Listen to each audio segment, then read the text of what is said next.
زندگی میں بس اتنی دعا مانگ لینا، کوئی گھر ماں کے بغیر نہ ہو اور کوئی ماں گھر کے بغیر نہ ہو۔ محبت اور دوستی یہ دو چیزیں ہر طوفان کا مقابلہ کر سکتی ہیں، مگر ایک چیز ان دونوں کے ٹکڑے ٹکڑے کر سکتی ہے اور وہ ہے غلط فہمی۔ اللہ کے سوا جن جن کو تم پکارتے ہو وہ ایک مکھی بھی پیدا نہیں کر سکتے۔ سورہ حج۔ پیارے نبی کریم صلی اللہ علیہ وآلہ وسلم نے فرمایا، مظلوم کی بد دعا سے ڈرو، اس لیے کہ اس کی بد دعا اور اللہ تعالیٰ کے درمیان کوئی رکاوٹ نہیں ہے۔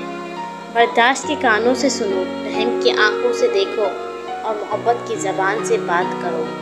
قرآن پاک کی خوبصورتی یہ ہے کہ تم اسے بدل نہیں سکتے، لیکن یہ تمہیں بدل سکتا ہے۔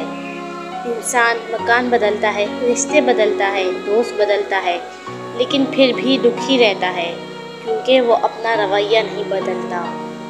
صرف بزرگوں کی یاد منانے سے بزرگوں کا فیض نہیں ملتا، بزرگوں کے بتائے ہوئے راستے پر چلنے سے بات بنتی ہے۔ رسول اللہ صلی اللہ علیہ وآلہ وسلم نے ارشاد فرمایا، اگر اللہ تعالیٰ تمہارے ذریعے ایک آدمی کو بھی ہدایت دے دے تو یہ تمہارے حق میں سرخ اونٹوں سے بہتر ہے۔ واحد اللہ کا در ہے، جہاں بغیر بلاوے کے بھی چلے جاؤ تو شرمندگی نہیں، سکون ملتا ہے۔ زمین کے اوپر عاجزی سے رہنا سیکھو، زمین کے نیچے سکون سے رہ پاؤ گے۔ سحر ہوتے ہی شاخوں پر عبادت جاگ جاتی ہے، پرندوں کے لبوں پر بھی تلاوت جاگ جاتی ہے۔ مقرر کوئی وقت نہیں اس کی نوازش کا، اسے جب بھی پکارو اس کی رحمت جاگ جاتی ہے۔ وقت نکل جانے کے بعد کوئی قدر کرے تو اسے قدر نہیں، افسوس کہتے ہیں۔ صحابہ کرام رضی اللہ عنہ خرچ کرتے کرتے مالدار ہو گئے اور ہم بچاتے بچاتے کنگال ہو گئے۔ یاد رکھیں، صدقہ مال میں برکت دیتا ہے۔ ہر تاریک رات کے بعد صبح نمودار ہونا ہی ہوتا ہے، اس لیے پر امید رہیے۔ اللہ رب العزت کو پر امید لوگ بہت پسند ہیں۔ خاموش ہو جایا کریں، سہ جایا کریں، جھک جایا کریں، مان لیا کریں، یہ عاجزی ہے جو اللہ کو بہت محبوب ہے۔ بندہ جب با اختیار ہوتے ہوئے خاموش ہو جاتا ہے تو اللہ کی نظر میں معتبر ہو جاتا ہے۔ سجدے طویل کر دیں، مشکلیں قلیل ہو جائیں گی انشاءاللہ۔ ہجوم کے ساتھ غلط راہ پر چلنے سے بہتر ہے کہ آپ تنہا راہ ہدایت پر چل پڑیں۔ فرمان حضرت علی رضی اللہ عنہ، تنگ دستی میں سخاوت کرنا، غصے میں سچ بولنا اور طاقت ہوتے ہوئے معاف کرنا بہترین نیکی ہے۔ زندگی میں ہر موقع کا فائدہ اٹھاؤ، مگر کسی کے بھروسے کا نہیں۔ اگر اللہ آپ سے انتظار کروا رہا ہے تو اس سے زیادہ حاصل کرنے کو تیار رہیں جو آپ نے مانگا تھا۔ جس نے نماز کو تھام لیا اس نے کامیابی کو تھام لیا۔ یہ کیسا وقت ہے، یہاں کوئی اپنے دکھ سے اتنا دکھی نہیں جتنا دوسروں کے سکھ سے دکھی ہے۔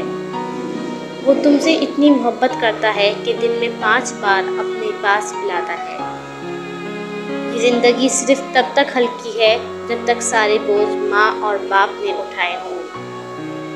حضرت علی رضی اللہ عنہ نے فرمایا، حرص و لالچ سے کوئی فائدہ نہیں، جو ملنا ہے وہی ملے گا۔ لوگوں کے محل دیکھ کر اپنے آپ کو غریب مت سمجھو، کیونکہ امیر اور غریب کی قبر ایک جیسی ہوتی ہے۔ اگر تم نے نماز چھوڑی تو سمجھ لو کہ راحت برکت میری تمہیں چھوڑ گئی۔ حضرت علی رضی اللہ عنہ نے فرمایا، لوگوں کو دعا کے لیے کہنے سے زیادہ بہتر ہے کہ ایسے عمل کرو کہ لوگوں کے دل سے آپ کے لیے دعا نکلے۔ حضرت علی رضی اللہ عنہ نے فرمایا، غرور میں مبتلا ہونا بھی جہالت کے لیے کافی ہے۔ اللہ کے ہر فیصلے پر مطمئن رہیں، کیونکہ اللہ وہ نہیں دیتا جو آپ کو اچھا لگتا ہے، بلکہ وہ دیتا ہے جو آپ کے لیے اچھا ہوتا ہے۔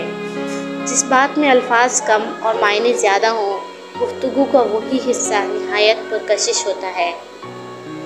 کسی کے گھر جاؤ تو اپنی آنکھیں قابو میں رکھو، اور جب اس کے گھر سے نکلو تو اپنی زبان پہ کہاں تاکہ وہاں کی عزت اور راز دونوں محفوظ رہیں۔ اور جو فیصلہ میرا رب کرتا ہے، یقین جانو عرش سے فرش تک وہی بہترین ہوتا ہے۔ ہماری کتنی ہی خواہشات میں ہماری بربادی کا سامان چھپا ہوتا ہے، اسی لیے قدرت انہیں پورا نہیں کرتی اور ہم سمجھ لیتے ہیں ہماری دعا ہی قبول نہیں ہوتی۔ اگر تنقید ہی کرنی ہو تو نرم لہجے میں کریں، کیونکہ نرم لہجہ ضمیر جگاتا ہے، جبکہ سخت لہجہ انا کو جگا دیتا ہے۔ موت کی طرف سفر تیزی سے جاری ہے، نہ دن کا پتہ چل رہا ہے، نہ مہینے کا، نہ سال کا۔ اللہ ہم سب کو نیک اعمال کی توفیق دے، آمین یا رب العالمین۔